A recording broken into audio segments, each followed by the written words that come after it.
Databricks and SAP, why it's important, what the overall architectures look like for that partnership, and most importantly, just more about how you can work closer with Databricks as an SAP architect to learn our the actual approach. My name is Jason Miles. I am a solution architect with Databricks, and I'm speaking today with an esteemed colleague. Hi everyone, I'm Shaurya Rana. I'm a solution architect at Databricks, working with banking and financial services customers. Great stuff. So it's great to be with you today. We're super excited at Databricks about this announcement. It means so much for the ecosystem where data was typically locked and isolated. There's now a path forward to be able to do more with it. So just a little bit about Databricks. How many, just a show of hands real quick, how many people in the room have logged into Databricks as an account? Just get a hands view of, okay, good stuff. How many people in the room are just aware generally of who Databricks are? Okay, good stuff. Okay, so we're kind of a household name, I think it's fair to say, in the data analytics and AI world.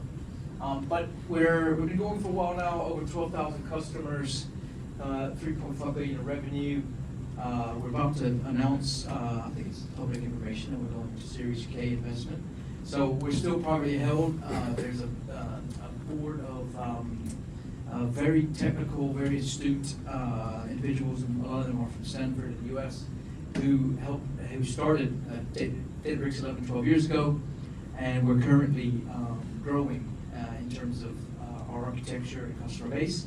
First came to market with things like ML Flow and a few of these, Mosaic MBT, but through seeing gaps and understandings, we then pivoted to do a lot more with data storage formatting, that's the Delta Lake, also with Unity Catalog, offering a governance layer for data, and also DB SQL, be able to do analytics with data, and the story goes on and on as we become more relevant in that space.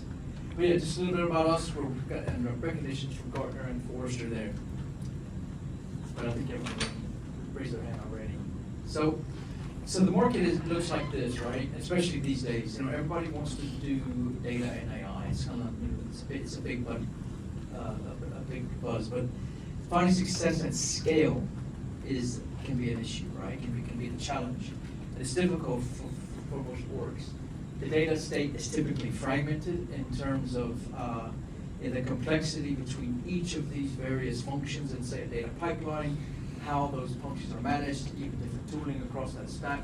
Go to the next slide.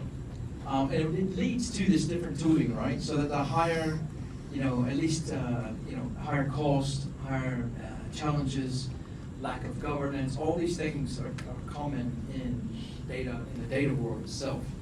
Now, the idea of Databricks is we offer a governance layer in our platform that helps you to bridge that gap and to offer meet the needs of governance, right, in a single platform, because you've got everything under one roof, as it were, and then once the data is prepped, we call it AI-ready data, then be able to run models on top of that, and do forecasting functions, etc. It's really do model serving all from a single console is really what has led to a lot of our growth. Not to mention the fact that our Delta format and what that means, and I'll talk about that in a minute, because that's kind of the foundation of our partnership with SAP. Now, this is more about the challenge again that we address as we're moving from experimental to production. I think let's go to the next slide. So the data intelligence platform is what our platform is known as. So the intelligence platform, giving customers that platform where multiple functions sit atop and allow you to address your needs from there, all within that governed layer called the Unity Catalog. As it unifies data across various formats, right? Whether it be Parquet or Iceberg, or on Delta Lake. And then being able to adopt those formats. Now, and this is an important part of the story, because this is kind of paving the way of why what happened, what was this partnership between SAP and Databricks all about? And this is really about, being able for SAP to have a format which is interoperable with Databricks. So the net is, there's lots of components, there's all kind of connectors and stuff to talk about. But essentially, the partnership began, and it begins with this common format where data as it's stored in SAP as an object store can then be interpreted and accessed from an SAP interface. And that's kind of the crux of that partnership. And where we started to break apart that lock-in. Now, one key thing to talk about there is it's not just about standardability and accessibility, but also being able to do things in a unified and governed way. We talked about Unity Catalog. We kind of see it at Databricks as the foundational story. I think it's fair to say we're one of the first to talk about like the importance of a catalog, and from there it's just grown and grown. And so being able to offer things like security, collaboration, being able to give you that quality monitoring on top of your data is also a big part of the Databricks platform. So the story doesn't end essentially with accessibility and standardization, but we also want to have that a very high level of enterprise-ready governance. So that's a key part of the story and the advantage that you and your customers get by looking at Databricks. And so that security, being able, a traditional catalog would do things like access control and auditing, but in Unity Catalog, we like to expand that view and we like to expand that into, I think the next slide there, we like to expand that into all the other great parts of our platform. So we talked about Unity Catalog, that is the underpinning governance layer. But we also talk a lot about AI and BI dashboards and we offer at Databricks. We talk about the ability to ingest at scale with lots of great transformation features in data engineering. Building apps on top of the data intelligence platform is also a big part of our offering and go-to-market. Offering a marketplace, which is a shared repository where pre-built data apps and ML models can be hosted and shared across your data. And then we also have Lakebase and DB SQL. These are things that are leading more on the analytics side, and then Lakebase more on the transactional side. And then of course, Mosaic AI, which is making all the great Gen AI things possible, model serving, and that side of needs. So that's a little bit of a recap, or a little bit of an introduction to who Databricks are, where we came from, some of the key features and capabilities that we offer the market, and then a little bit about the background to what is this whole partnership between SAP and Databricks all about. I'm going to hand it over to Shaurya now to discuss more about what is that partnership though in more detail. Great, thanks, Jason. So yeah, I think you got a quick gist of what Databricks is all about. But why was the need to have this partnership, and why SAP Databricks, right? So SAP is already a gold mine for data and AI. One of the key reasons where I see is that a lot of customers I talk to are talking about how do I get my SAP data into AI-ready formats. So how do I get my SAP data talking closely with other data formats or other parts which I'm using, other technologies which I'm using, right? And most importantly, then make it available with cloud scale and being able to then point any tool or technology on top of it. And one thing specifically in the AI space is being able to ground AI training data sets on SAP data is something which a lot of enterprises are looking for. So it all started with being able to harness SAP data, and then what we realized as part while doing that, majority of SAP data remains untapped, right? We are seeing, I think you're hearing all day today of how SAP is now making that data available, and that's where Databricks comes into the picture too, right? Because we're not just talking about data within SAP. You could have a lot of technologies and systems out there which are non-SAP, and how do they talk to one another? How do we build AI on top of such a diverse ecosystem or tech stack, right? And that is where the problem statement comes in. First bit, which is the high cost of extracting data out of SAP in most cases. Second bit is then when you're replicating that data, there is the data quality issue, there's data drift, there's model drift, there's schema drift which you need to manage. There are teams building these pipelines and maintaining these pipelines. Third bit is once you have that data ready in somehow, right? If you're building production quality AI applications, you need that data near real time, right? And you need that data where it sits. You need that AI capability on top of data where it sits. That was the reason for getting this partnership in place, right? So the first thing we picked up was having an open data foundation on Delta or Databricks.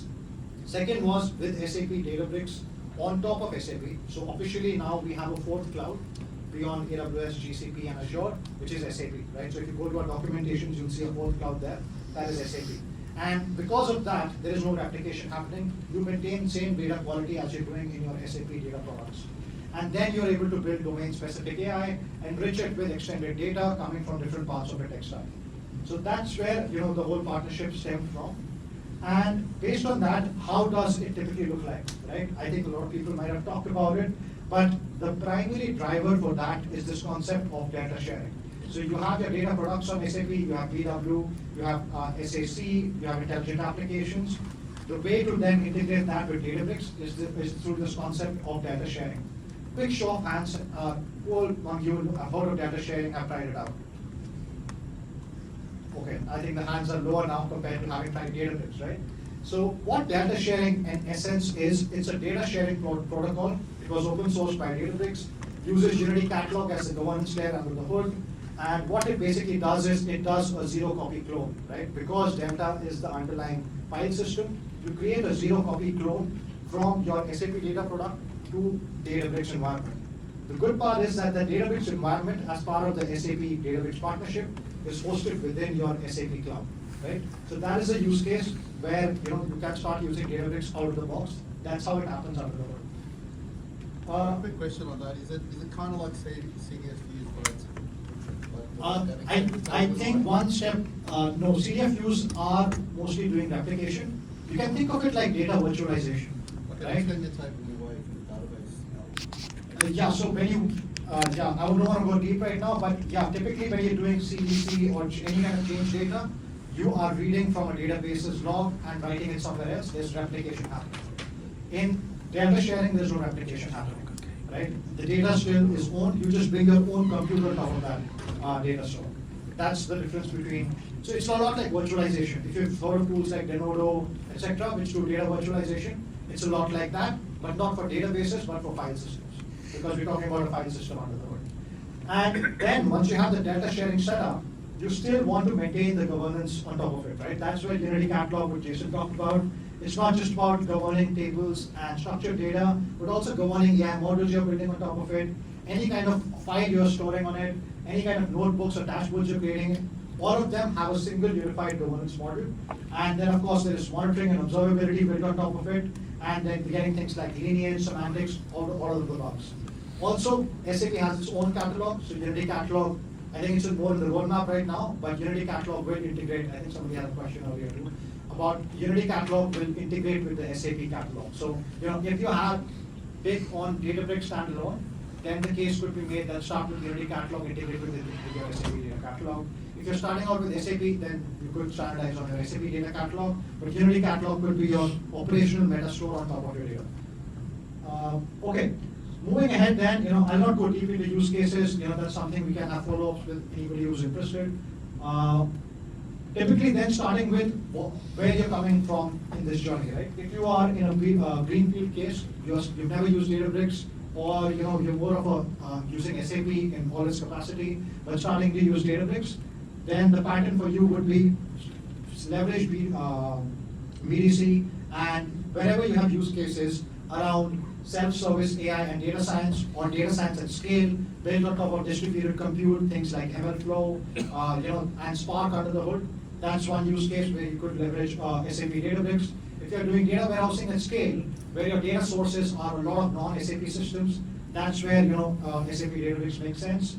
And then of course, if you're doing fine-grained governance like row-level security, column masking, those kind of things on top of distributed data sets, which are non-SAP, that's another reason to look at SAP Databricks, right? Just pause right there, but Shaurya keeps mentioning these terms, which is SAP Databricks versus Enterprise Databricks. Just want to be clear on that point. you don't need to already be a Databricks customer to take advantage of this. If they're an SAP customer and they adopt BDC, there are multiple components and products in BDC. SAP Databricks is a lightweight version of Databricks that is first-party service, provided, hosted, and built from SAP to that customer. But it is our technology, it's SAP Databricks with the reduced version, right? There's things like Genie, I'm sure if you heard of our natural language query, sort of chatbot interface called Genie, things like declarative pipelines, some advanced engineering's out there. But, you know, for AI and ML, a majority of things are there. But just to be clear on that, you can still get started with Databricks with a customer who's just an SAP customer who wants to upgrade or adopt BDC as the full suite. And then later, you know, if they become a full-fledged direct Databricks customer later on, that's great. As you said, if they've got larger scale, they need to do greater, projects and things, then yes. But yeah, it's really clear that your SAP customers today can get started with Databricks through BDC. Yeah, and I think one thing to add there, Databricks doesn't have any kind of licensing model. So Databricks is a first-party cloud service. It was always a consumption model. So the way it works on SAP, it's built via SAP, right? So that's more for you to understand from your SAP representative how that gets built. But when it comes to using Databricks standalone, it's purely on consumption, right? So there's, I'll not go into details, but basically the amount of querying you're doing on top of your data, you just pay for that. If you're not using it at all, there's no cost involved. I've got a question about Yeah, that. sure. Yes. A customer who's running ECC with Databricks, and they've invested heavily on Databricks. So I'm trying to convince them to go to the next level of analytics, ECC ideally, if not, then BW for them.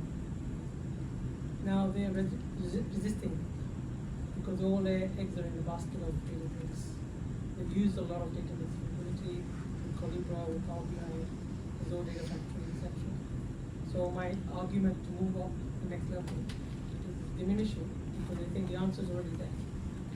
And to the point where they're saying, I don't need BW anymore, I just use system of record, S/4HANA, and all my analytics is done on the lakehouse. Now, what do I do with that? Because I got a little bit of a contradiction in that strategy. We could hear the question, sorry, I know it was quite No, I'm just talking about the, I've got a peculiar situation with my customer. Thank you. Yeah, I just got a peculiar situation with my customer who's already heavily invested in Databricks. So the Lakehouse, Databricks, Azure Data Factory, Power BI, Colibra, etc., etc. Huge amount of little capital invested, still on ECC, and now the argument for moving BW up to BW for HANA on BDC is diminishing. So how can I handle that argument? My initial thoughts on that would be that there was a reason they started out with ECC, right? There are specific SAP modules, SAP products, which BDC makes available. That's where the case for SAP still lies, right? Yes, if you are in a situation where 70 to 80% of your data lake is being fed by non-SAP products, then yes, you can standardize on Databricks and you have a first-party integration through this pattern, right? But if you have a case wherein, for example, you're talking about FPA in the financial space, right, and you're standardizing on SAP in that space, then that data lake, it could make sense to move to BDC. I call it data gravity internally. Yeah. And it's like a 70-30 split is kind of how we look at it. But also, just but on that note, if they're ECC, my understanding is they're not going to be able to go to this anyway directly. They have to go to BDC. They'll have to go to BDC to get this. The, So there have to be this some upgrades. connector, this data sharing connector is currently only with BDC. There are other patterns to connect to ECC. That's not in the remit today. We can go deeper specifically. I think the other question I would ask is things. Can you use the mic? Yeah. Sorry. The other question, Hi, I think the other question I would ask is whether that client today is got access to the SAP data catalog, whether that's sitting in Databricks today, and I would bet that most probably not. What are they using for budgeting, planning, that sort of thing, and do they want to standardize on SAP for that? in which case, again, there's a logical move forward if they want to do that. So I would explore the broader use cases to then determine what they can standardize on. But there's no reason why they couldn't move and then get BDC after the event as well. Cool. Moving ahead. Typical use cases then, right? I started off with generative AI, so 5 minutes. Quickly touching on use cases, right?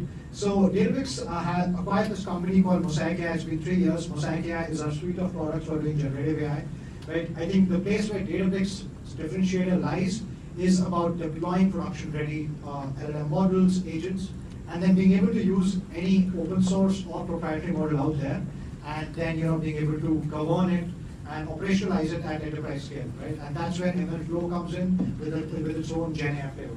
So if you have use cases where you're building enterprise-grade Gen AI applications, not just a simple chatbot, that's where using Databricks Mosaic AI on top of BDC makes sense.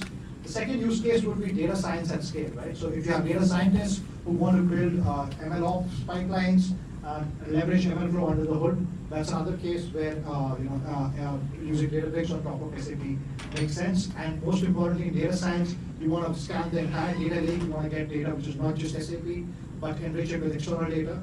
That's another use case. And then finally comes building things like Customer 360, right? Or a typical data warehousing use case where you have data not just in SAP, but you're building analytics solutions, mostly SQL heavy. You want end users to be able to talk to your data, and then build warehousing, but still use the power of distributed compute of Spark under the hood.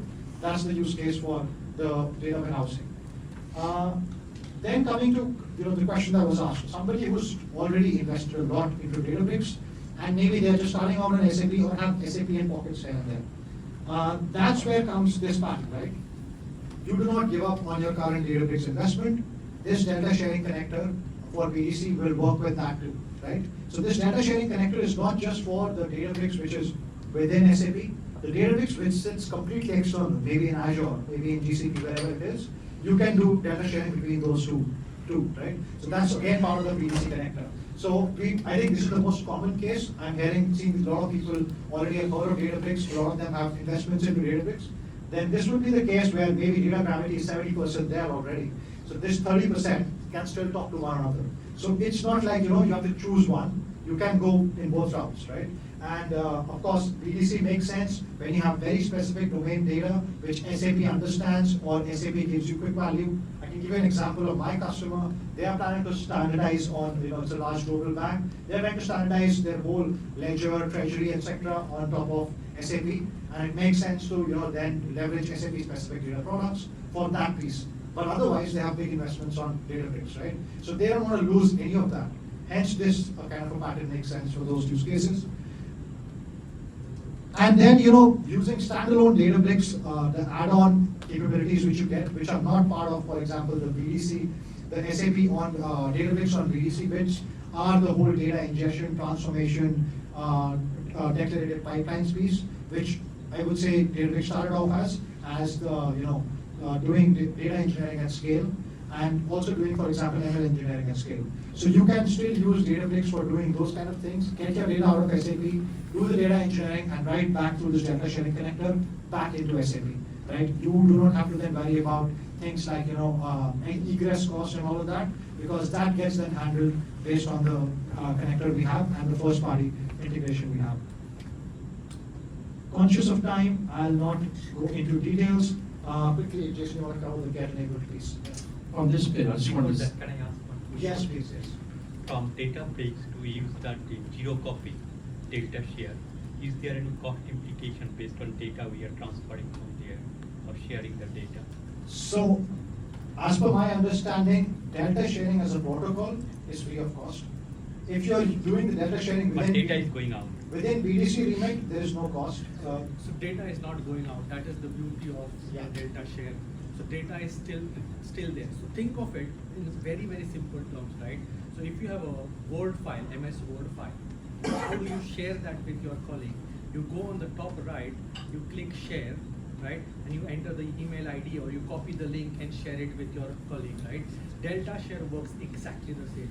So when you do the sharing, it will generate code that you can consume in your end application.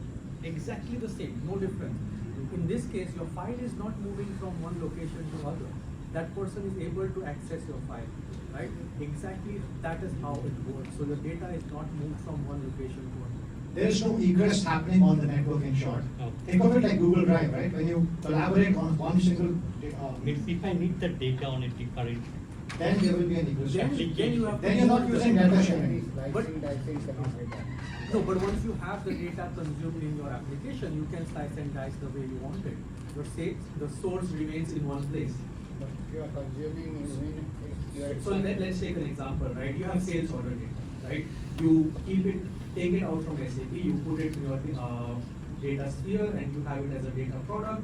You can then share it with any third-party application. You can share it with your native Databricks, you can share it in your Power BI, and you can slice and dice that as you want. But the refresh of that data is happening from the source system into data sphere all the time, and your connection between the data share remains open all the time as well. Kind of SLT. It is similar to SLT or similar to Google Drive as well. If you keep on adding files to Google Drive, the access doesn't change. You add and the link remains same. So keeping the data there, we are not allowing. Exactly. That is the beauty of the data share program.